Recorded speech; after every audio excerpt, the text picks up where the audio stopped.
It was described as a flash crash, a single day in 2010 in which billions of dollars were wiped off of some of the world's biggest companies. And now the British man allegedly responsible is facing extradition to the US. Now, if this is so, how was he able to do it? And does it prove markets can't be trusted to police themselves? This is Inside Story.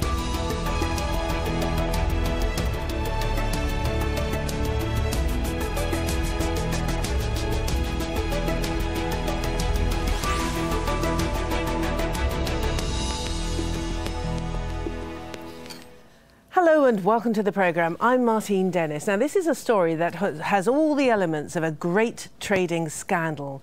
Navinder Singh Sarao, a young British trader, is fighting extradition to the US after being charged with 22 counts of fraud and market manipulation. His alleged crime triggering a so-called flash crash in 2010 that saw US stock markets lose almost 10% of their value in just a few minutes. But unlike so many people accused and ultimately prosecuted for dodgy deals, this alleged market manipulator continued to operate for years, raising the question, can the markets really police themselves? Now, before we get into our discussion, let's hear from Jonah Hull, who explains how Sarao allegedly did it.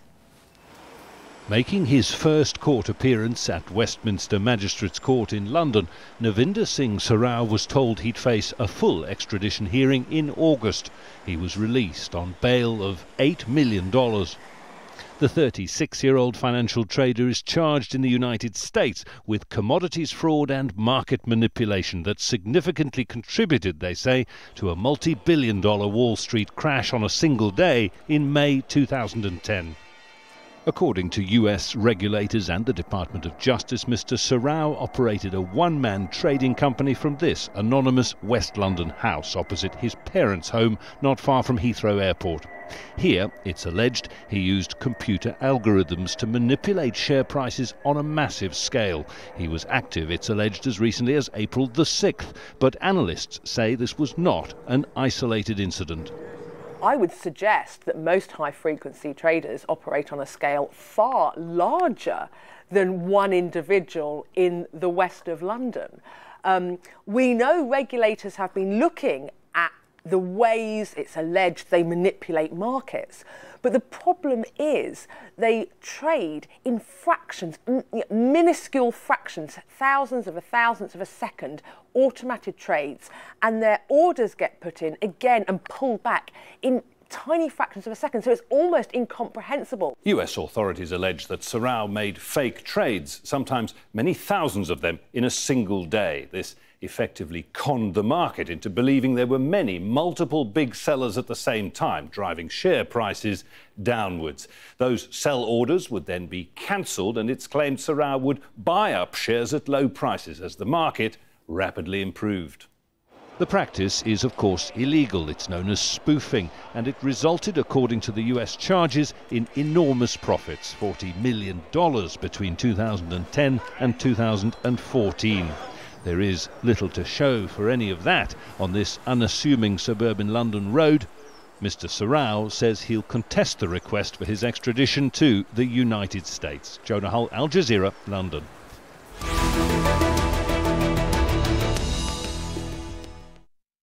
All right, let's bring in our guests now. In Galway, we have Nick Leeson, who's become known as the original rogue trader, formerly with Barings Bank. In London, we have Michael Hewson, Chief Market Analyst for CMC Markets. And in New York, we have Andrew Schiff, investment consultant and co-author of How an Economy Grows and Why It Crashes. Welcome, gentlemen, to you all. Can I start by asking, really, for you to demystify, help us understand exactly what's gone on here and what the allegations revolve around. We're talking about something called spoofing for the first instance. Now, this is something that is illegal. Andrew, what is spoofing? Well, it's a more digital iteration of a very old practice in securities trading. So essentially, it's saying you're pretending that you want to buy something in order to create a small movement in the price of the stock, and then when the price does move, you take your order back, and essentially, and then you can take the other side of that trade. You know, market traders use all kinds of methods to deceive, not to deceive necessarily, but to gain a little bit of advantage. And this is just one of them. The problem with this type of trading is that, you're talking about very, very small movements in markets, but metastasize across the global electronic trading system. We had a situation here where perhaps, and I don't know the details of this case, these small movements initiated by a very relatively small trader in London, which netted him just $900,000 in terms of his profits from that day, which is a lot of money for him, but carried over the entire global electronic system. It resulted in trillions of dollars of market capitalization being wiped out and then regained in one day, which of course caused huge dislocations and exposed the weaknesses in our global trading system. And Michael, in London, high-frequency trading, unpack that for us. Yeah, well, high-frequency trading, Martine, it's essentially computerized trading. You use a computer to execute hundreds of thousands of trades in milliseconds on both the buy side and the sell side. And I think it's essential to make the distinction between high-frequency trading and spoofing, because high-frequency trading is actually just the mechanism by which the trades are executed in milliseconds, and obviously the quicker the trades are executed, essentially, I think the quicker the market moves. It gives traders essentially an edge on market movements in terms of the order book. Now, spoofing, as Andrew just said, is trying to mislead the market in terms of what's the weaker side. Is it the buying side or is it the selling side? So what you can do is you can put some, sort of what I would call fake orders up on the top side of the market, on the sell side of the market, to give the impression that it's going to go down when you actually really want to buy. And once the market drops, you then go in and buy the market and pull your sell orders out. And Nick, in Galway, in Ireland, is this a landscape, is this a trading landscape that you recognise? You, of course, famously were operating, 20 years ago? And now with everything computerised, digitised, is this something that you recognise? Absolutely. I mean, I was trading Japanese futures many years ago, and whilst we were floor trading in Singapore, it was automated in Japan. And during that period that I was in Singapore, the Nikkei 225 collapsed from 40,000 down to close to 16,000 at the time of the collapse of Barings. And one of the reasons was people were putting in large sell orders into the systems in Japan. Everybody could see them. People were piggybacking those so that the sell orders looked bigger and bigger. That creates fear, panic, uncertainty. It pushes the market lower and lower. And what happened during that period was that circuit breakers kicked in and there'd be no trading in Japan during that day, or until somebody flipped their position and started to buy back, as has been described by both Michael and Andrew. But there were many, many occasions during that period where there was no trading in Japan for that particular day, because the sell orders were just added to and added to and added to. The consequence in that period was that there was another outlet in Singapore, and the business was transacted in Singapore rather than Japan. But people were definitely manipulating the market. I mean, it's something that's happened for years. I've never heard it called spoofing before, but obviously that's the technical term that we're now trying to attribute to it. But it's manipulation, and it's always existed, and it's how people react to that manipulation. The simplest form of manipulation is triggering the next price in the trading range to see whether there's any stops there, to see whether you can force that stop out into the market, and it'll either trade higher or it'll trade lower depending on which way the stop is. And again, it creates that fear and uncertainty, and people seek to use that to their advantage, and I think that's what's happened in this case.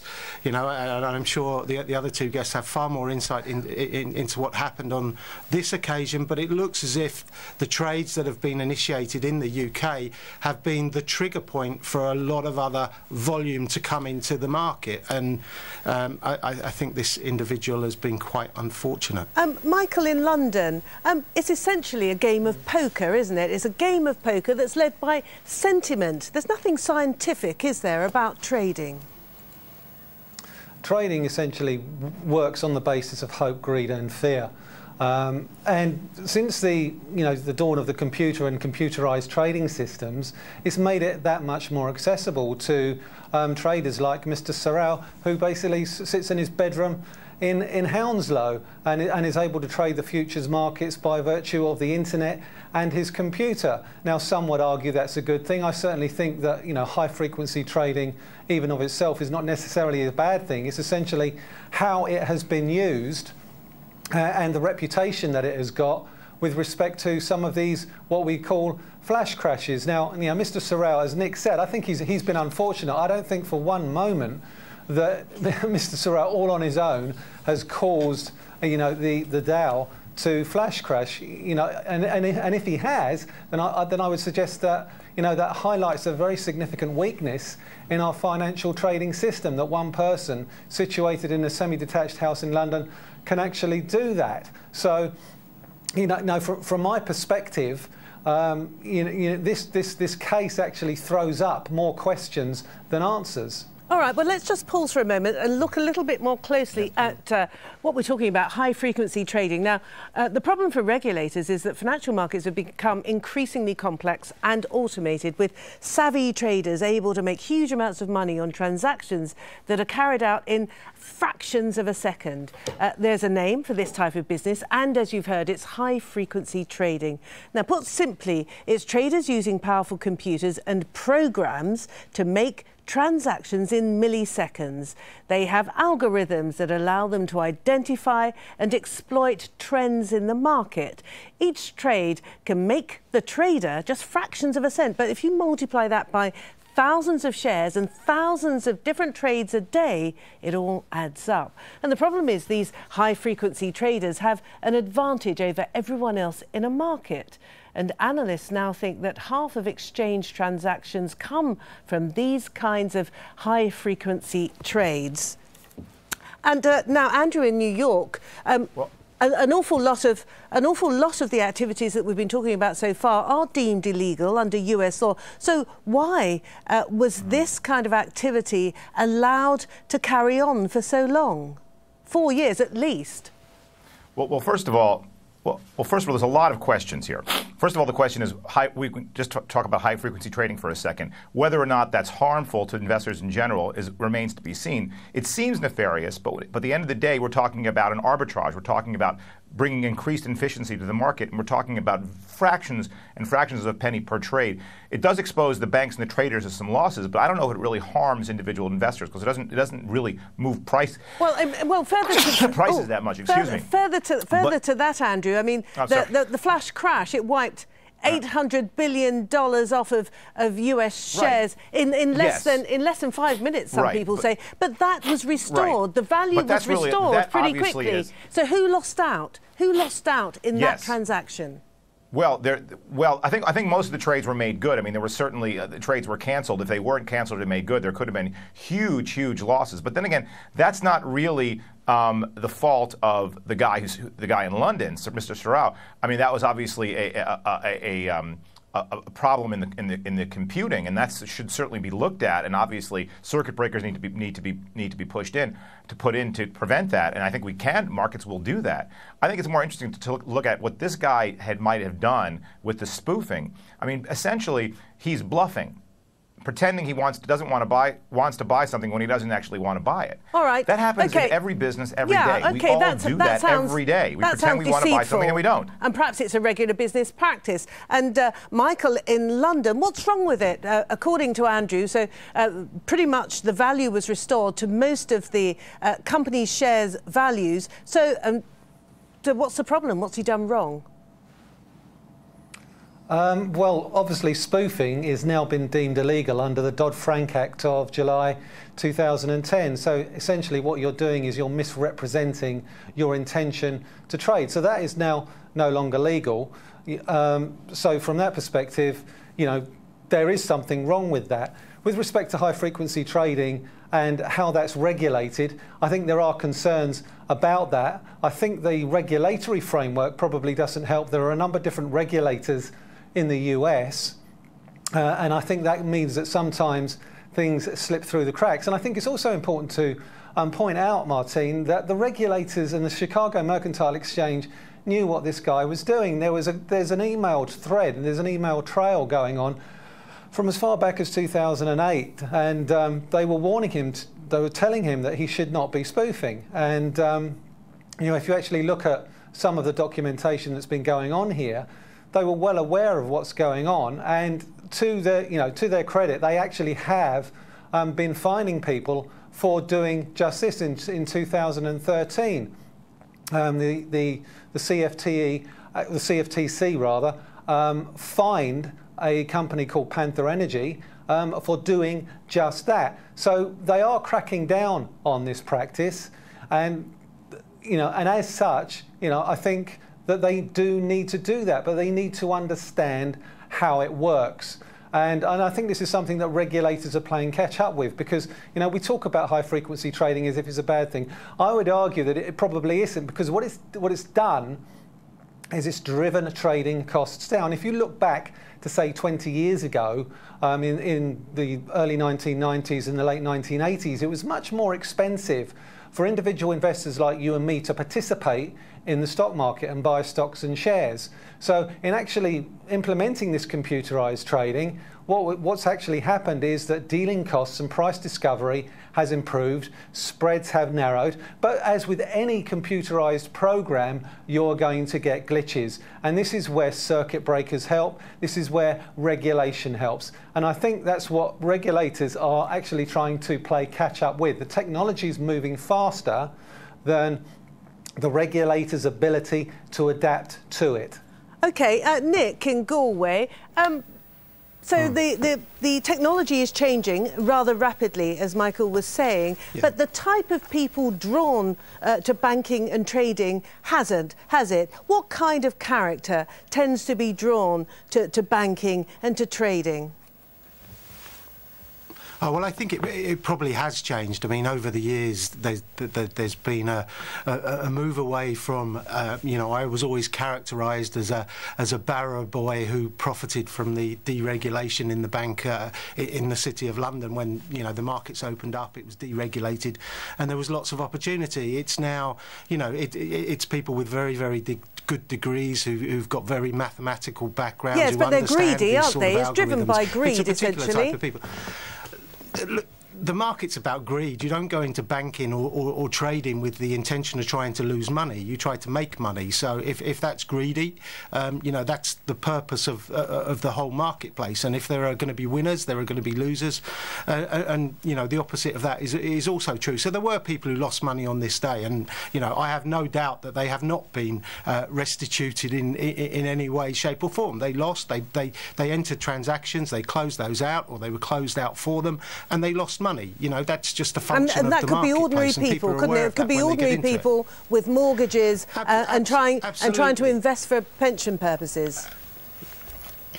Absolutely, but if people are always warned before they invest in a stock market that the value of their investments can go down as well as up. And, there is a health warning associated with a man in the street investing in these particular markets. Even if you look at Mr. Sawari, and I apologise if I announce or pronounce his name wrongly, he didn't have the most up-to-date algorithmic trading model that was available. He bought something off the shelf that is available to most people. He made an investment and he used that, and he developed methods by which he could profit.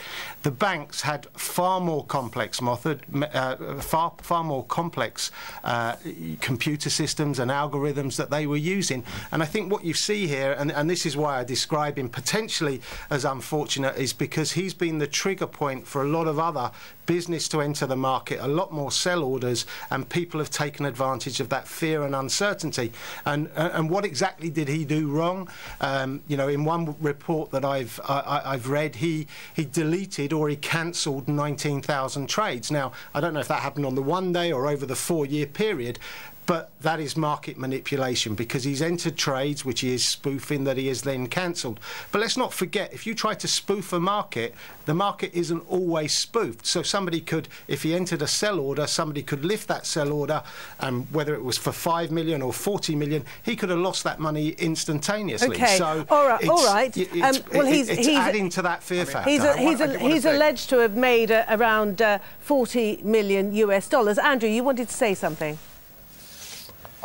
Yeah, I heard the figure was like 900,000. I heard a little different, but I think clearly he's being scapegoated. I mean, he's being extradited to the United States. He's looking at something like 300 years. Obviously, he's not going to get 300 years, but he could get a significant jail sentence in the United States. And I think certainly if he violated CFTC rules, fine, civil action or, bar him from trading. But to look at jail time when clearly, he never thought what he was doing was going to bring down the international markets. I think the problem more is with the systems rather than what he was trying to do. And again, getting back to spoofing, you had said it was a greed. Obviously, people enter professions to make money. We all want to make money. That's the motivating factor for most of us. It's the most pronounced on Wall Street because the money is bigger, so we see it there more. But we tend not to look at ourselves to find out to look at our own motivations. But with what he was doing, we do it all the time. People pretend they don't want to buy something when they really want to buy it. They pretend they don't want to sell something when they really want to sell it in order to manipulate the market. Whoever you're dealing with, when you want to buy an apartment, you pretend you don't want to buy it. You don't want to show too much excitement. That's the same general idea. So it's not that this guy is different in quality. He's different in quantity, but it's really he's not done something that I think merits a lengthy prison sentence.